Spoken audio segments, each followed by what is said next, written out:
And before this video begins, I would just like to thank my Asbantium level patron, Foul and Cortez. Thank you for supporting the channel. So, I recently went and saw the new adaptation of Nosferatu, which itself was originally a not so legally distinct adaptation of Dracula. And it got me thinking a little bit. I'm usually pretty cynical about remake or adaptation culture in modern media. Pretty much every big movie that comes out now is some sort of remake, sequel, or adaptation of an existing story.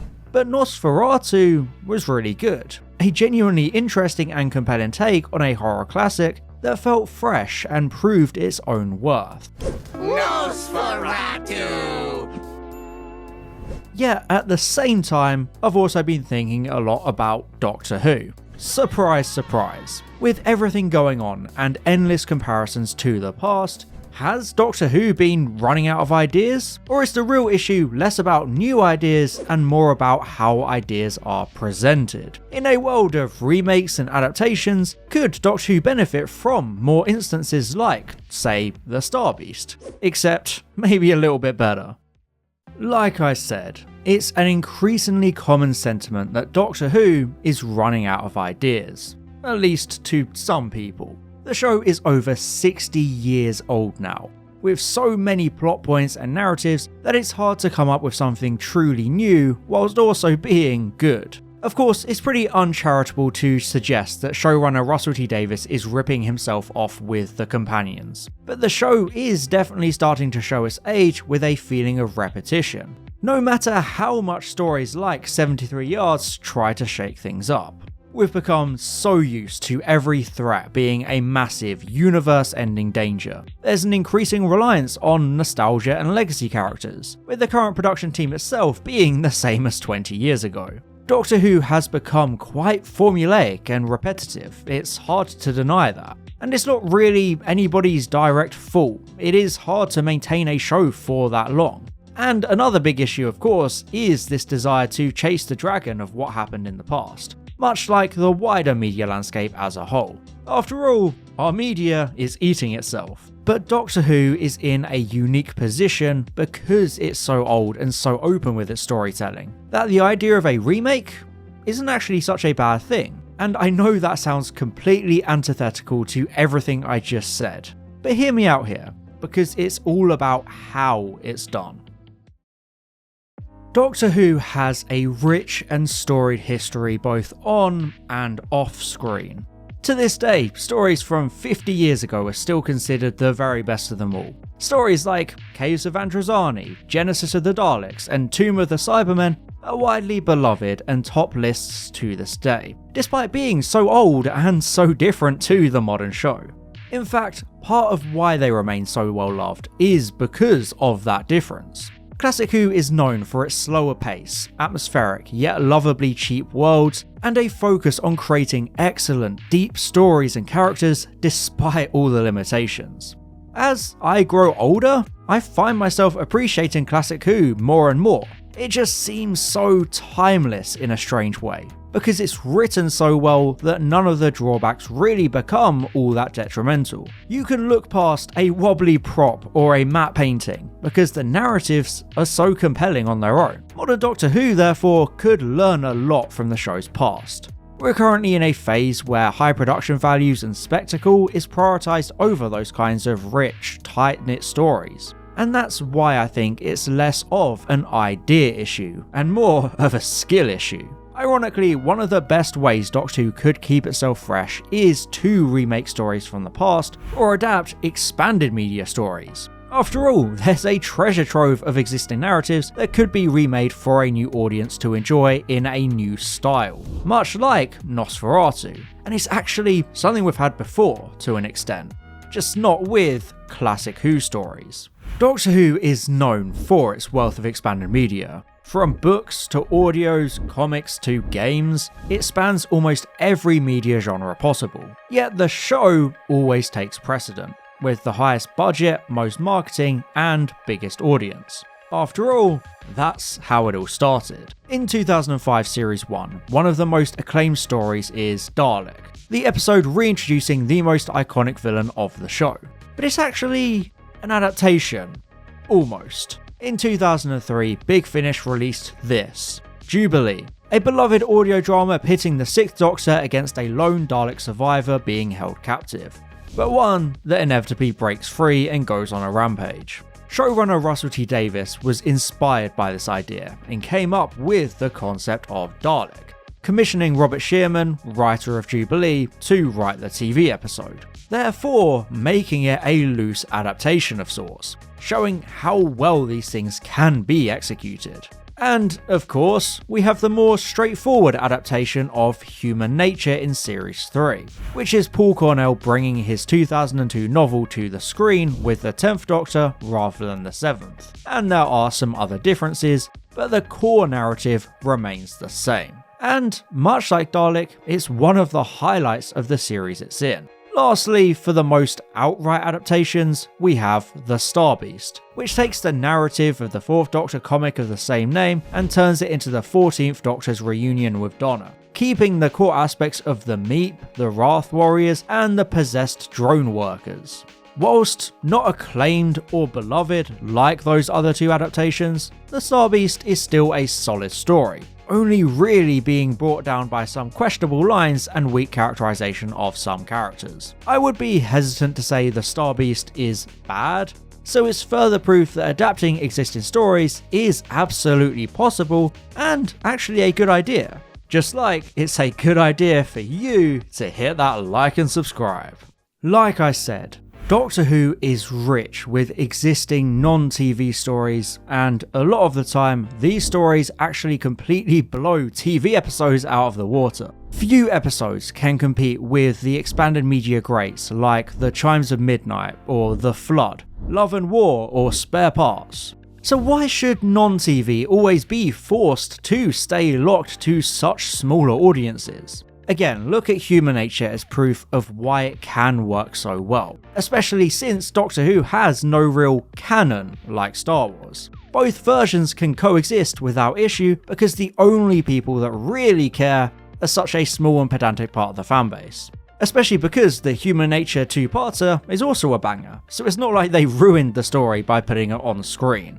I really don't think this should be limited to expanded media stories either. As controversial as it is to say, I genuinely think a lot of classic Who stories could be revisited and adapted, or remade. Now obviously that makes things a little bit more complicated, because the continuity makes it much more difficult. But it doesn't have to be like for like. There are definitely untouchable stories, like Genesis of the Daleks for example. You can't really do that, and you probably shouldn't even try. But that doesn't mean every classic Who story can't be taken and reshaped in a slightly different way, healthily revisiting the past to create something new. I usually don't like fan films, but in 2012, a group of fans with some actually pretty good resources made a modern style reimagining of Power of the Daleks, even complete with Nick Briggs on Dalek vocals. Of course, it is still a fan film at the end of the day, with all the drawbacks you'd expect from such a thing, but it's still a great look at how an existing story from decades ago can be adapted in the more modern New Who style. After all, it's better than just re-editing the old episodes to awkwardly meet modern sensibilities they were never written for. Yes, there has been a lot of talk recently about making older stories more accessible for newer audiences, due to the colorizations of the Daleks and the War Games, which both look good visually but suffer from being re-edited and heavily cut down, along with a more modern music score that seems a little bit too intrusive. They are generally good, of course, but it does make you wonder if it's a really good idea to basically lie about what Classic Who was in order to try and get younger people to watch it. I think there's great value in leaving those old stories as they are and instead using them as a foundation for proper remakes from the ground up. Stories actually designed for a modern format rather than being forcefully reshaped after the fact. Remaking a story can bridge the generational gap far better than the colorizations, along with giving slightly new takes on tried and true stories, updating the cultural context and taking enough creative liberties for it to be its own thing, not replacing or bastardizing the original, because both can exist simultaneously. After all, look at the Peter Cushing Dalek movies, which are their own unique thing. They don't erase or ruin the stories they're based on. If you're going to make a modern Doctor Who movie, for example, you can use those as a basis, taking an existing story and adapting it for the big screen in its own separate continuity, rather than trying to do something from the ground up. Of course, no matter what you do, you'll annoy some purists, but they'd even be mad if the button on a doctor's coat was the wrong size. So you should never cater to the absolute purists. There's a wealth of stories that can be remade and updated with more modern context, still able to coexist without overwriting the original. For example, and this is one I came up with myself for a series I'll definitely absolutely write one day, I swear. But how about a modern version of something like the War Games? Rather than awkwardly re-editing the original and turning it into something it wasn't, you take the basis of the story, people being taken out of space and time as pawns in these experiments, and you use that for a new story. Have it be a critique of modern conspiracy culture, where the experiments are testing things like, I don't know, the Nazis successfully using their mythical time-travelling superweapon, Die Glocke, or simulating tragedies to see if they're real. You can still have your zones, your mind-wiping commanders, the puppeteering overlords, this big odyssey feeling, all those core components of the War Games, but with a new storyline for a new Doctor to tackle. And it's the same with wider story arcs. Season 12 has one of my favourite formats of any Doctor Who season, seeing the Doctor, Sarah Jane and Harry Sullivan away from the TARDIS and making their way from location to location in a more traditional, interesting way as they try to get back. It's what I hoped Series 11 of New Who might be like, a series-long odyssey trying to get back to the TARDIS.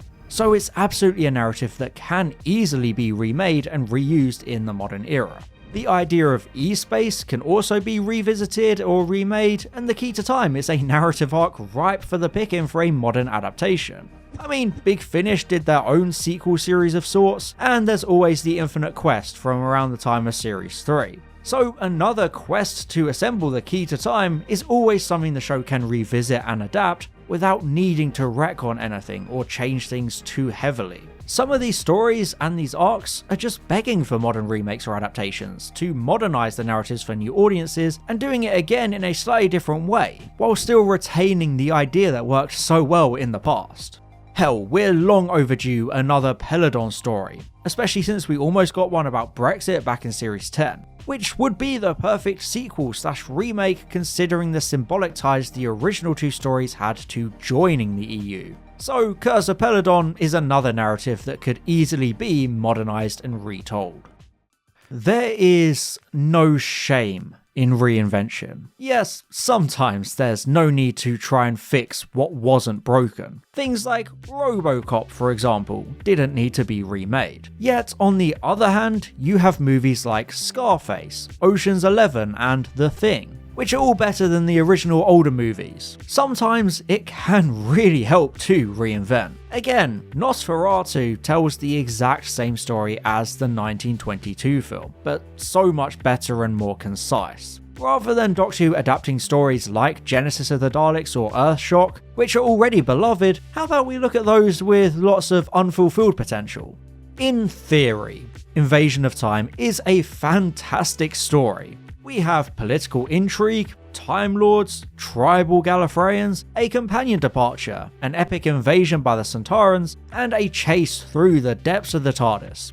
It has all the makings of an all-time classic, but the story itself is a disaster pretty much universally panned. But with the benefit of hindsight and the more modern format of the current show, would anyone really be so opposed to a remake? I know every Doctor Who story is someone's favourite, but I don't think there are many Invasion of Time purists out there. It's the perfect kind of narrative to revisit in the modern show without needing to change much of the plot. And that's why I think remakes are honestly a good idea sometimes. Not to replace the good stories, but to finally achieve the potential of the bad ones. What if Warriors of the Deep had better directing, actual rehearsals, more atmospheric lighting, and the Merca was actually good? There's a genuinely decent story buried underneath all that disastrous production. So a modern remake could finally help it achieve its potential and improve upon the original, rather than trying to soullessly and cynically recapture the glory of past stories like The Brain of Morbius or The Green Death. So when you view it like that, there really isn't any shame in reinventing what we've already seen in Classic Who before. Although there is one very big pitfall to avoid, and it's called the Leakley Bible. So if you're unfamiliar with the horrific production of the 1996 TV movie, it was originally designed as a backdoor pilot for a full American reboot of Doctor Who. Writer John Leakley and executive producer Philip Segal worked together to create a show bible for Amblin executives, basically a document establishing the world and backstory of the potential show, along with pitching a number of episodes for it. And you guessed it, all of these are just adaptations of existing stories, but with nothing new added, just complete like-for-like remakes. Oh, except this time the Doctor is half human, the Master is his half-brother, and the Cybermen are called Cybes, for some reason. I guess that's the 90s for you. They basically took all of the best Classic Who stories like Horror of Fang Rock, Ark in Space, Tomb of the Cybermen and Earthshock, and pitched identical versions that would obviously just be much worse. This is a bad idea. I guess they wanted to highlight the best of the original Doctor Who series to take what already worked and retool it for the American version. But it's not only a complete reliance on remakes for the entire series, it's also a bunch of remakes that could never match nor surpass the originals. So it's basically the absolute worst way to handle the concept. Like I said, treat the stories like a foundation for new ones, rather than something just safe and easy to make only because they worked before. Remake culture is complicated and definitely a bit overdone these days. Most people can agree with that. But like I mentioned at the beginning, if anything can justify it, it's Doctor Who. With such a big history and legacy, there are so many stories from Classic Who and expanded media the show can revisit and adapt. Like we've already seen before, you can put a brand new spin on it to introduce a new audience to a classic story, or use it as a way for some of the weaker Classic Who stories to finally reach the potential they failed to achieve when they first came out. But I think one of the biggest opportunities with remakes is bringing a lost story back to life. We're all familiar with the missing episodes of the 1960s, many of which have been animated since, but it could still be a unique idea to remake them in the modern era as a brand new story. Imagine a new Who retelling of the Macra Terror or Marco Polo, finally giving these lost stories the live-action representation they deserve, but in a new way. And of course, since continuity is always a concern for some fans, you can approach it like an in-universe revisitation, like Big Finish's version of Shada acknowledging the original as also having happened. If Doctor Who managed to have longer seasons again, I really think it could benefit greatly from taking a look into the past like this, creatively remaking or adapting stories like Nosferatu did so well very recently. After all, with all the timeline chaos and the quirks of Doctor Who, it could easily be hand-waved away for a billion different reasons. And of course, you can have sequel remakes of story arcs, like The Key to Time. It's just an incredible world of untapped opportunity. You just have to do it right and not in a lazy or cynical way like the Leakley Bible or so many movies. We shouldn't shy away from an episode idea because it's already been done. There are always ways to freshen them up and change things up enough to make them interesting. But where do you stand on remakes? Should they be avoided at all costs? Or should Doctor Who be a bit more open to embracing its wealth of history on and off screen? To introduce new viewers to classics, give new life to missing stories, achieve the potential of bad stories, or even just to reuse a fantastic concept? Let me know in the comments. Thank you very much for watching, and as always, I'll see you in the next one. Bye bye. And I'd just like to give a special thank you to my Asbantium level patron, Fowlon Cortez, my Platinum level patron, Matthew Burns, and all my Gold level patrons, Ben Salmon, Chris Douglas, Daniel Shillito, and Seb Falco. Thank you so much for your support.